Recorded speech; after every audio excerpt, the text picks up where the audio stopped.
السلام علیکم، جلدی سے میرے چینل کو سبسکرائب کر دیجئے تاکہ آپ کو مزیدار کہانیاں اور مزید معلومات حاصل ہوتی رہے۔ دوستو، اللہ کے رسول حضرت محمد صلی اللہ علیہ وسلم نہ صرف امام حسین علیہ السلام سے بے پناہ محبت کرتے تھے بلکہ امام حسین علیہ السلام کے چاہنے والوں سے بھی محبت کرتے تھے۔ آپ صلی اللہ علیہ وسلم نے فرمایا، حسین علیہ السلام مجھ سے ہیں اور میں حسین سے ہوں، جو حسین سے محبت کرے میں اس سے محبت کرتا ہوں۔ ایک دن رسول خدا اپنے اصحاب کے ساتھ کسی ایسی جگہ سے گزر رہے تھے جہاں چند چھوٹے بچے کھیل رہے تھے، کھیل میں مصروف تھے۔ پیغمبر اکرم صلی اللہ علیہ وسلم ان میں سے ایک بچے کے پاس جا کر بیٹھ گئے، اس کو پیار کیا۔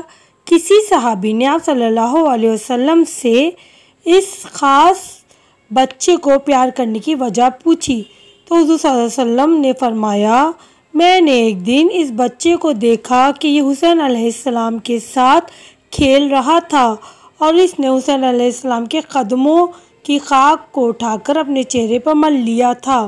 آپ صلی اللہ علیہ وسلم نے یہ بھی فرمایا کہ کیونکہ یہ بچہ حسین علیہ السلام سے محبت کرتا ہے اس لیے میں بھی اسے چاہتا ہوں۔ مجھے جبرائیل نے بتایا ہے کہ کربلا میں جب حسین علیہ السلام مشکل میں ہوں گے تو یہ بچہ ان کا مددگار ہوگا۔ کیا آپ جانتے